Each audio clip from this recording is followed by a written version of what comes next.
ओ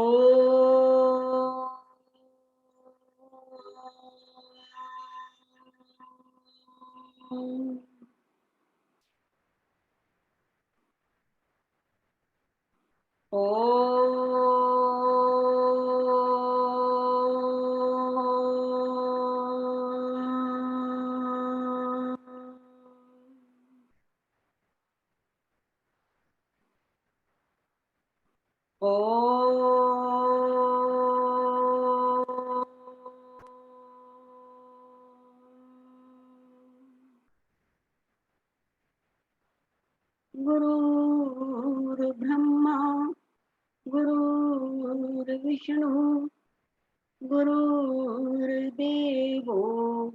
महेश्वरा गुरुर्साक्षात् परं ब्रह्म तस्मै श्री गुरुवे नमः। ओम शांति शांति शांति। जय गुरुदेव। और आज हम करेंगे 14th चैप्टर 14वां अध्याय प्रकृति के 3 गुण, गुणत्रय विभाग योग। गुणत्रय विभाग योग नामक अध्याय 14 में 27 श्लोक हैं। यह अध्याय सृष्टि की रचना तथा इसके प्रलय पर चर्चा करता है। गुणों के कारण ही यह संसार में बनता है। प्रत्येक मनुष्य 3 गुणों का पुतला है और इन गुणों के कारण ही यह संसार में बंधता है। गुणातीत व्यक्ति ही बंधन मुक्त है। 1 से 4 श्लोकों में प्रकृति तथा पुरुष से जगत की उत्पत्ति, इस खंड में कृष्ण जी अति उत्तम तथा सर्वश्रेष्ठ ज्ञान को बताने का प्रयास करते हैं तथा कहते हैं कि सभी की उत्पत्ति प्रकृति तथा पुरुष के संयोग से ही हुई है। पहला श्लोक।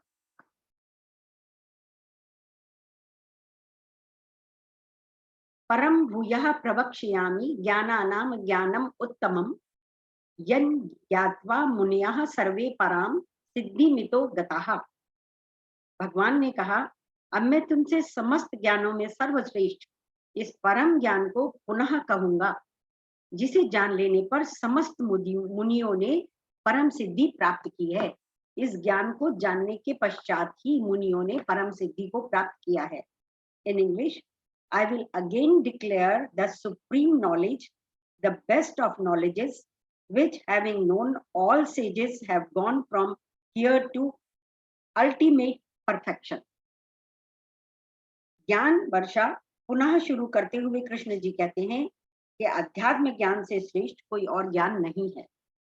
इसी ज्ञान के माध्यम से भवसागर पार किया जा सकता है। यह ज्ञान सांसारिक ज्ञान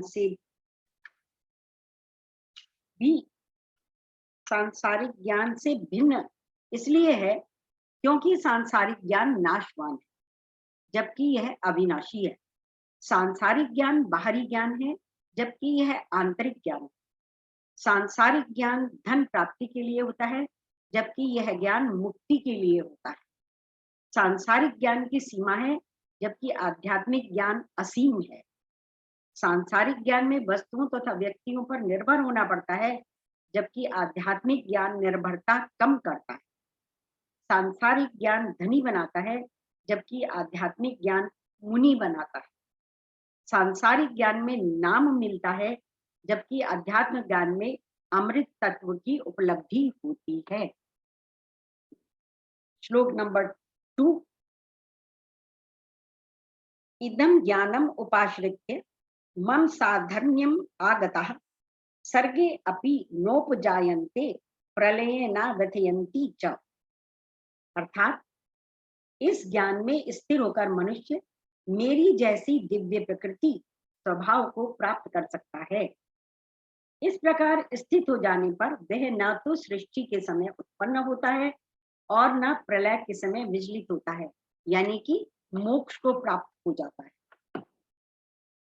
In English, having taken refuge in this knowledge and attained unity with me, they are neither born even in creation nor disturbed in dissolution. व्यक्ति के स्वर में व्यक्ति के स्तर में जन्म तथा मृत्यु व समष्टि के स्तर पर उत्पत्ति तथा प्रलय के कारण प्रकृति है। आत्मज्ञानी प्रकृति के चंगुल से निकलकर गुणातीत हो गया है, इसलिए वह छोटे से छोटे और बड़े से बड़े परिवर्तनों में भी ना सुखी होता है ना दुखी होता है। आम मनुष्य तो अभी छोटी छोटी तुच्छ वस्तुओं और परिस्थितियों में अटका हुआ है, इसलिए आप अपनी क्षमता को पहचानिए तथा उस स्तर तक पहुंचने का प्रयास कीजिए जो आपका जन्म सिद्ध अधिकार है, जिसके उपरांत ना आपको छोटे ना ही भयंकर परिवर्तन विचलित कर सकेंगे। श्लोक number 3।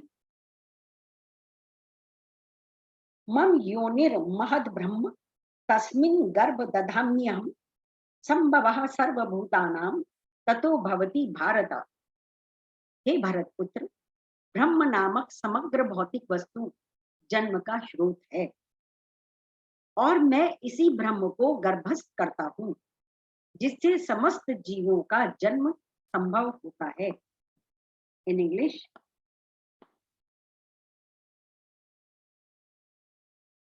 my womb is great Brahma, is that I place the seed, then arises birth of all beings। और इसी के साथ चौथा भी श्लोक उन्होंने लिया है, सर्व योनिषु कौन्तेय मूर्तयः संभवन्ति यः तासाम ब्रह्म मद योनिरहम बीज प्रदाह पिता। हे कुंती पुत्र, तुम यह समझ लो कि समस्त प्रकार की जीव योनियां इस भौतिक प्रकृति में जन्म द्वारा संभव हैं और मैं उनका बीज प्रदाता पिता हूँ। फोर्थ का in English, whatever forms are produced in all wombs, O Kaunteya, great Brahma is their womb, I the seed giving father। इस श्लोक को समझने के लिए पहले कुछ शब्दों के अर्थ को समझने का प्रयास करते हैं। ये तो आपको पता ही है, ये सब कुछ मैं शिवेंद्र नागर जी की गीता से नोट करके और उसको थोड़ा सा अपने भाषा में करके बताती हूँ। ब्रह्मा जो शब्द यहाँ पर यूज हो रहे हैं उसका मतलब है वासना, कामना। योनि जो उत्पत्ति स्थान है। महद ब्रह्म यानी सारी वासनाएं, जब बहुत सारी वासनाएं होती हैं। सर्ग ब्रह्मा जी का दिन, प्रलय ब्रह्मा जी की रात। मूर्ति यानी जो कहते हैं, हम मूर्ति कहते हैं शरीर। मैं यानी आत्मा, पिता आत्मा का अज्ञान, माता वासना। उदाहरण के लिए आप एक पार्टी में बैठे हैं और पार्टी में हर कोई नाच गा रहा है, तो आप भी उस पार्टी में नाचने लगते हैं। अगले दिन आप किसी की क्रिया में जाते हैं, वहां सब लोग उदास हैं, तो आप भी उदासी के साथ कोने में एक जगह बैठ जाते हैं। आप पार्टी अथवा क्रिया में क्यों गए? क्योंकि आपकी उस जगह जाने की वासना अर्थात इच्छा थी। आपकी वासना ब्रह्म है तथा सबकी वासना महद ब्रह्म है। एक जने की वासना ब्रह्म है और जब सबके ग्रुप में वासना हो जाती है, एक सी काम करने की इच्छा हो जाती है, तो महद ब्रह्म हो जाती है। सबकी वासना यदि एक तरफा है तो आप भी उस रंग में रंग जाओगे। आपका सर्ग तथा प्रलय अर्थात आपका उस स्थान में आना तथा उस स्थान से जाने के बीच का समय ही जीवन है। जब आप उस स्थान पर पहुंचे, यहाँ पार्टी थी और उस स्थान से गए, उसके बीच का समय ही जीवन है। ऐसे पृथ्वी पर जब हम आए और जब पृथ्वी से वापस गए, वही जीवन है। यदि वासना अधिक है तो अधिक समय बैठोगे तथा यदि वासना कम है तो कम समय बैठोगे। आप किस तरह की मूर्ति बनकर वहां विराजमान होंगे? शादी में आपकी मूर्ति बड़ी तड़क भड़क वाली हो जाती है। जब शादी में जाते हैं तो खूब सज धज कर ज्वेलरी पहन कर जाते हैं, जबकि क्रिया में आपकी मूर्ति शांत तथा गंभीर होने लगती है। इन चलती फिरती मूर्तियों का रंग, रूप, स्वरूप, डील डॉल उसकी व्यक्तिगत वासना पर निर्भर करता है, परंतु आत्मा न केवल आपकी मूर्ति अपितु हर किसी मूर्ति अर्थात शरीर को चलाती है। इसलिए कृष्ण जी ने योनियों में बहुवचन का प्रयोग किया है तथा बीजदाता पिता के लिए एक वचन का प्रयोग किया है। उदाहरण के लिए समुद्र, नदी, नाले, ओस की बूंद इत्यादि योनियां हैं तथा सूरज का प्रकाश बीजदाता पिता है। सब प्रतिबिंबों में रोशनी तो एक ही है, परंतु सूरज की अभिव्यक्ति भिन्न भिन्न है। ओस की बूंद में सूरज छोटा सा महसूस होता है, गंदे नाले में धूमिल नजर आता है तथा सागर के अथाह तथा विशाल जल में सूरज अत्यंत विशाल दिखता है। संसार है तो प्रभु है। संसार यदि सांप है तो प्रभु रस्सी। यह संसार तभी भासता है जब रस्सी का अज्ञान हो। रस्सी के अज्ञान के कारण ही सांप दिखा। सांप का होना ही रस्सी को सत्यता का प्रमाण है। भ्रम तभी होता है जब कोई वस्तु हो। उदाहरण के लिए आपने भ्रम में रस्सी को सांप समझ लिया। यह गलतफहमी तब तक रहेगी जब तक आपको रस्सी का ज्ञान न हो जाए। परंतु यह बात भी मानने योग्य है कि गलतफहमी भी तभी हुई जब कुछ था। इसी तरह आत्मा की गलतफहमी के कारण ही संसार है। तरह और यह संसार जब तक है, जब तक दिख रहा है, तब तक उस परमात्मा का आभास नहीं होता। उदाहरण के लिए, जब तक सांप दिख रहा है तब तक रस्सी का ज्ञान नहीं होता। रस्सी का ज्ञान होते ही सांप खत्म हो जाता है। इसी तरह जैसे ही ब्रह्म का ज्ञान हुआ, जगत मिथ्या हो जाता है। जब संसार व्यक्त हुआ तो आत्मा अव्यक्त रही तथा जहां तहां जिसको आत्म अनुभूति होती गई, संसार अव्यक्त होता गया। जागृत की अभिव्यक्ति के उपरांत स्वप्न अव्यक्त हुआ। जब स्वप्न व्यक्त था तब जागृत अव्यक्त था। अब प्रश्न उठता है, यदि हमारा वास्तविक स्वरूप आत्मा है तो इस मनुष्य को संसार बांधता क्यों? आइए इस प्रश्न का उत्तर समझते हैं और हम अगले श्लोक में, 5वां श्लोक,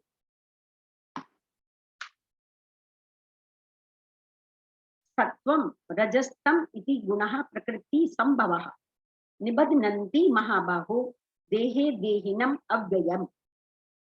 भौतिक प्रकृति 3 गुणों से युक्त है।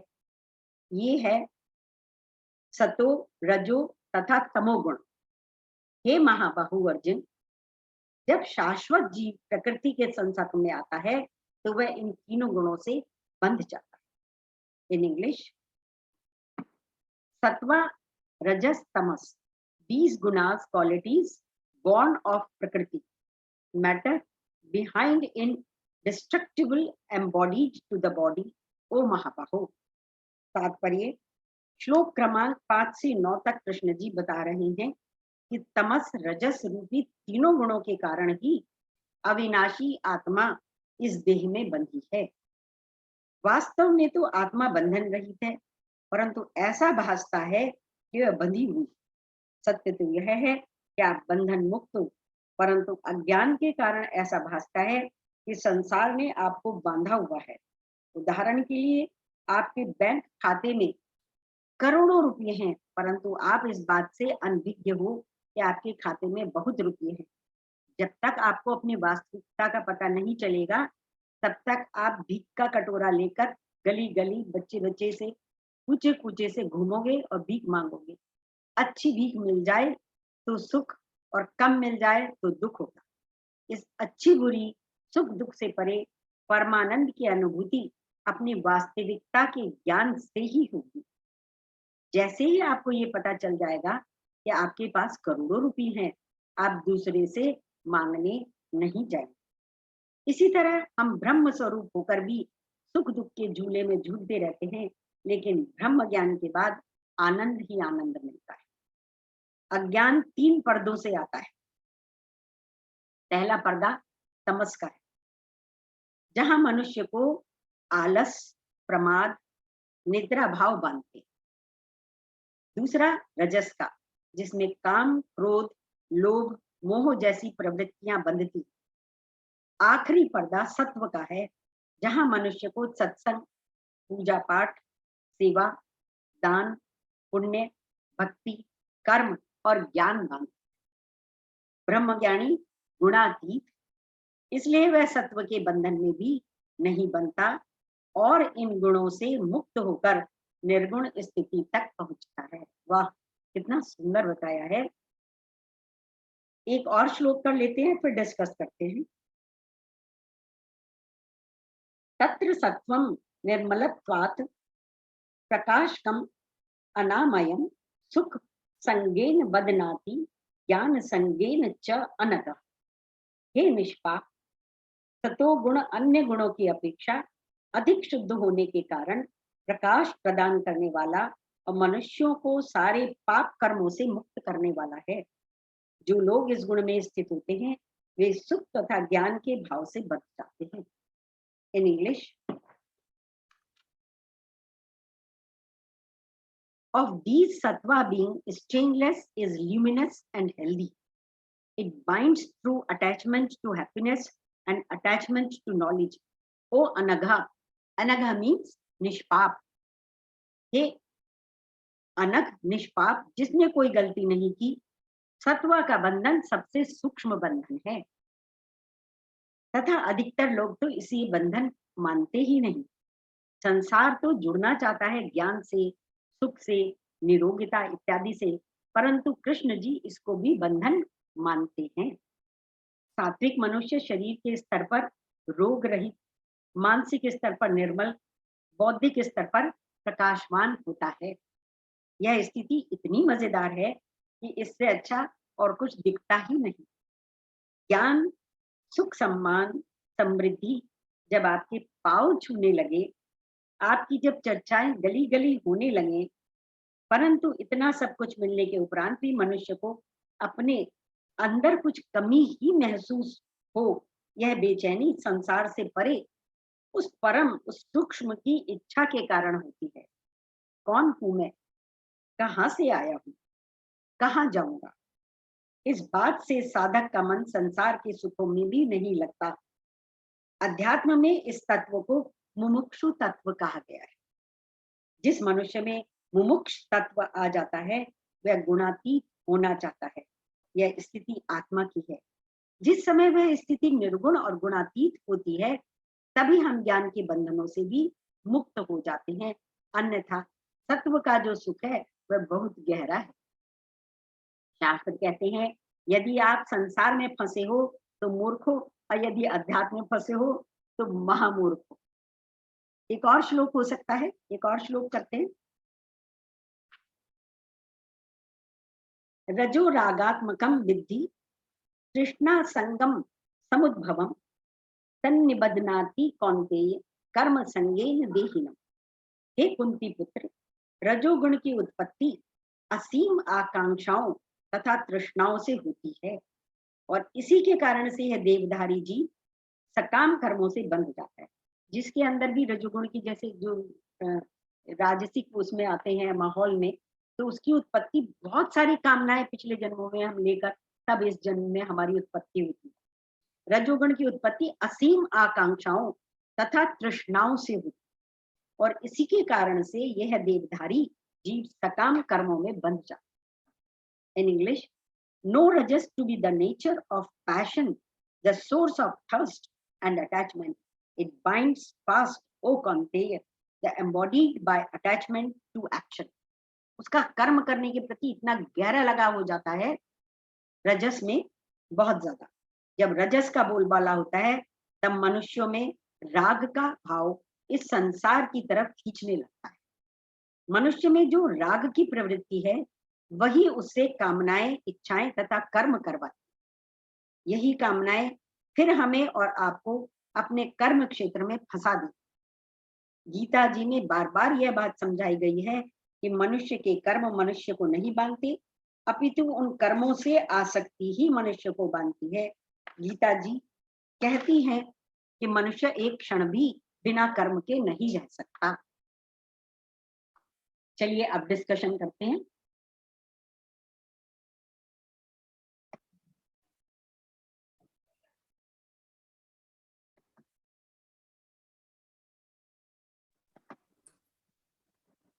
हाँ जी, कितना सुंदर, तीनों गुण के बारे में। हाँ जी, सुनीता जी बताएंगी। हेलो। मंजू जी बताएंगी? हाँ भाभी, हाँ, इन तीनों गुणों के इन बारे में। इन दोहों में यही बताया गया है कि तीनों गुणों से ही प्रकृति बन रही है, और तीनों गुण, यही तीनों गुण हमारे अंदर भी होते हैं। हर जीव के अंदर भी ये तीन गुण होते हैं, और तीनों गुणों के हिसाब से ही हमारे सारे कर्म चलते हैं।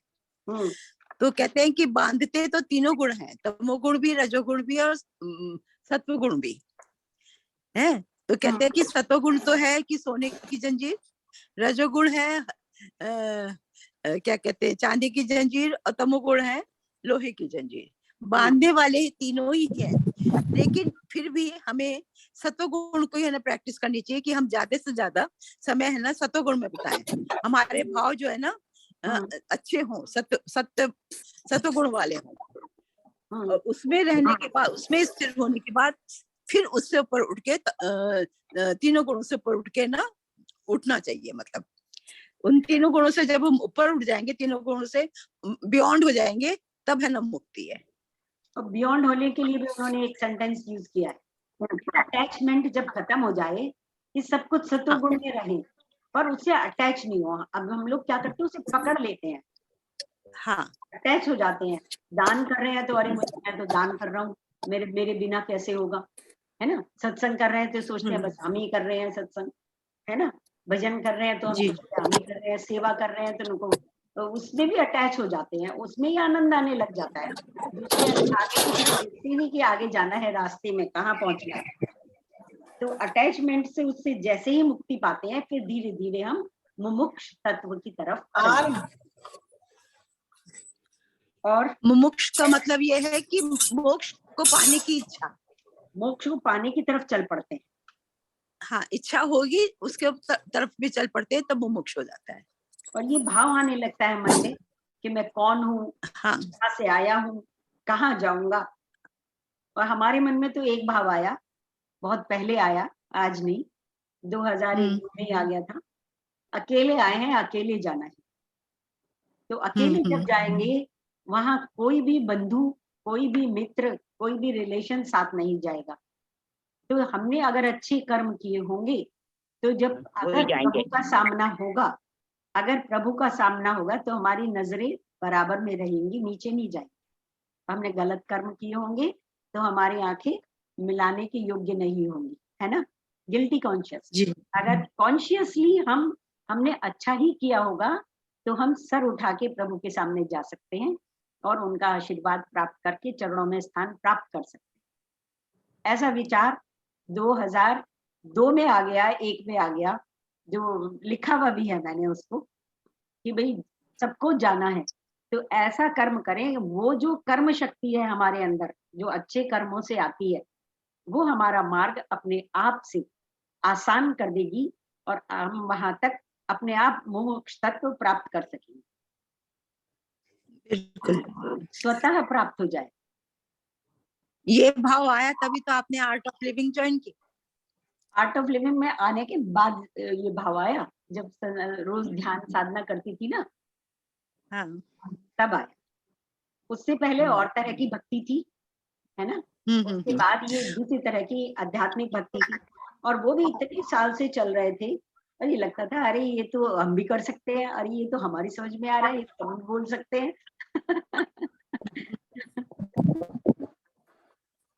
और कोई कुछ बताएगा? Sunita, will you?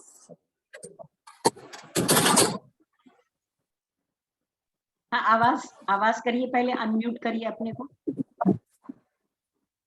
ये सत्व क्या मतलब था? सत्व नहीं समझ आया। अरे सत्व का मतलब शुभ शुभ काम करना, तमस का मतलब गलत गलत काम करना,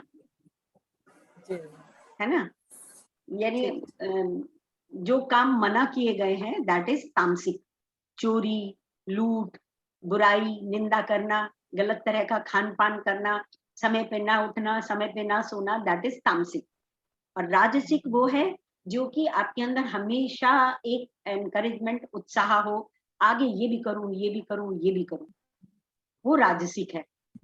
और सत्व वो है कि आपका मन लग गया ईश्वर में और आप पूजा कर रहे हैं, मंत्र कर रहे हैं, पाठ कर रहे हैं, लोगों की सेवा कर रहे हैं, दान कर रहे हैं, पुण्य काम कर रहे हैं, दैट इज सत्व। भजन कर रहे हैं, सत्संग कर रहे हैं, दैट इज सत्वा, सतोगुण। तीनों गुणों के कॉम्बिनेशन से हमारा अस्तित्व बना है। अगर आपने गुरुजी का कभी कोई किताबें पढ़ी हो तो आप ये जानो, तीनों गुण हमारे अंदर, जब हम हमारा जन्म होता है, तीनों गुण तकरीबन बराबर बराबर होते हैं, 33% होते हैं ज्यादातर। लेकिन क्या होता है कि जब हम सत्व गुण में आ जाते हैं तो हम तमस को कम कर देते हैं। सत्वा हमारा मान लीजिए 33% था, तो सत्वा बढ़ के हो गया आपका 43%।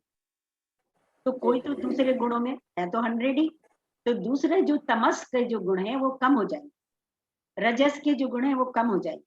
तो दोनों हो सकता है, तमस भी 5% कम हो जाए और रजस भी 5% कम हो जाए, तो सत्वा बढ़ जाएगा। जिसके अंदर तमस बढ़ता है, जो बहुत गलत काम करते हैं और ज्यादा गलत करते जाते हैं, उनका तमस 33% से 53-63% हो जाता है। जो मर्डर भी करने लगते हैं, लूट मार करने लगते हैं, डकैती करने लगते हैं, तो उनका तमस बढ़ जाता है।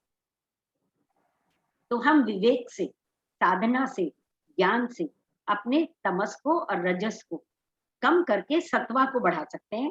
क्योंकि उन्होंने कहा है कृष्णा ने कि सत्वा इज द बेस्ट। फिर भी अगर आपको बंधन तो मानना ही होगा, बंधन में तो हम रहते ही है, फिर भी सत्वा में भी बंधन है, लेकिन सत्वा फिर भी भगवान को ज्यादा प्रिय है। क्लियर? अच्छा, हाँ, ज्यादा समझ में आया अब। ऐसे गुण हैं ये। और तीनों गुण जैसे आटे में नमक होता है ना, ऐसे हमारे अंदर मिक्स है। हम Mix किसी है। एक गुण को खत्म नहीं कर सकते। जैसे किसी ने कहा कि क्रोध को आप ये जो सुदर्शन क्रिया करते हो, ये जो प्राणायाम करते हो, तो क्या क्रोध खत्म हो जाएगा? नो, कंट्रोल आ जाएगा क्रोध पे आपका, फिनिश नहीं होगा। इट विल बी देयर, बीज इज देयर। किसी भी टाइम तेज आंधी चलेगी, किसी ने कुछ ज्यादा अपशब्द कह दिए, ज्यादा कोई प्रॉब्लम आ गई, तो आपको क्रोध आ जाएगा। ऐसा नहीं है कि नहीं आ सकता, बस आपका कंट्रोल हो जाएगा। आप उसे विवेक से इस्तेमाल करोगे क्रोध को। आप, आपकी हार्ट पर, आपके अस्तित्व पर फर्क नहीं पड़ता। ठीक है? और क्या था?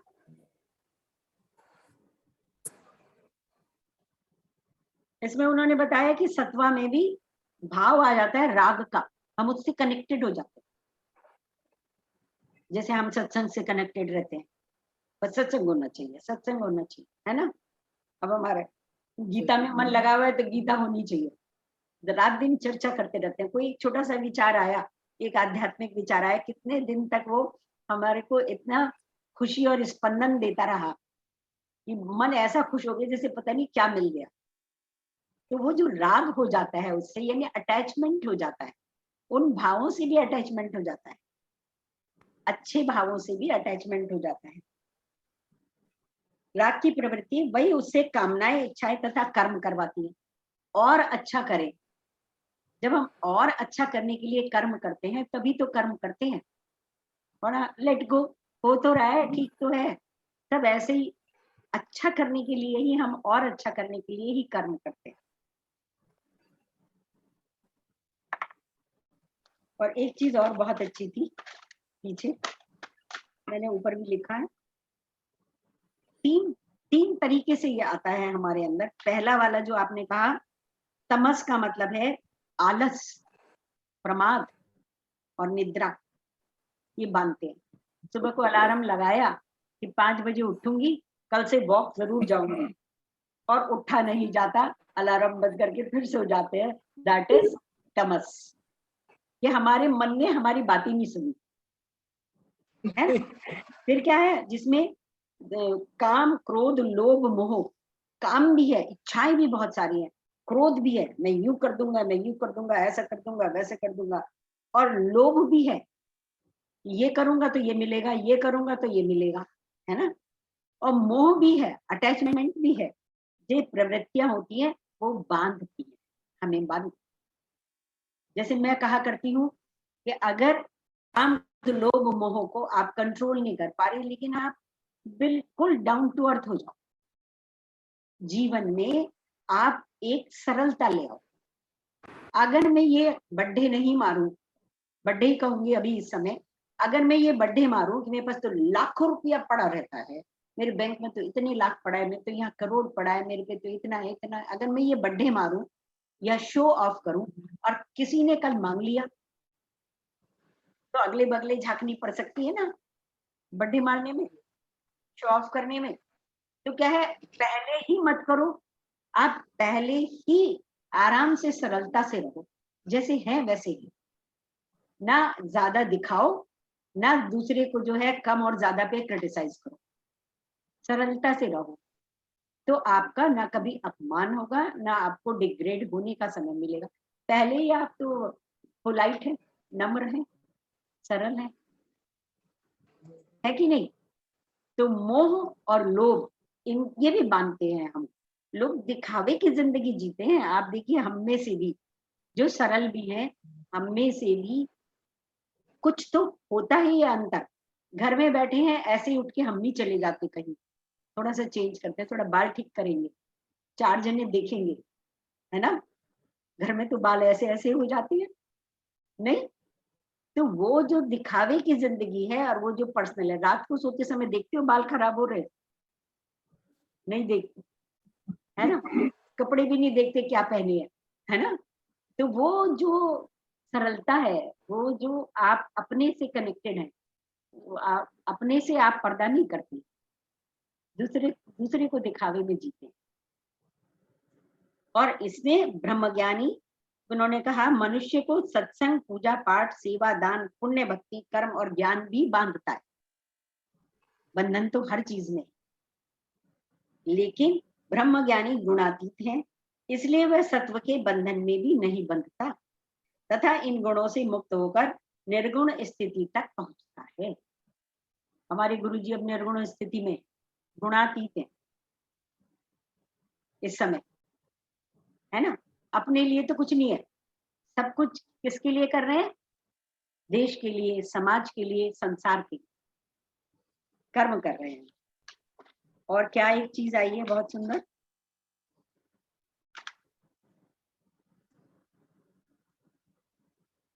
दूसरा उन्होंने कहा है कि ज्ञान जो है ना, ये जो अध्यात्म ज्ञान है, ये सर्वश्रेष्ठ। कोई भी ज्ञान होता है वो सब नाशवान है। आपने इंजीनियरिंग करी, आपने एमबीए करा, थोड़े दिनों बाद आपको अपग्रेड करना पड़ता है, उससे ज्यादा नॉलेज मार्केट में आ जाती है और आपका वो ज्ञान जो है पुराना हो जाता है, आपको नया अपग्रेड करना पड़ता है। लेकिन अध्यात्म ज्ञान ये मुमुक्ष की तरफ ले जाता है, ये एवरग्रीन है, इसका पतन नहीं है, ये नाशवान नहीं है, ये सनातन है, ऐसे उन्होंने बोला। और इस ज्ञान के द्वारा जो सांसारिक ज्ञान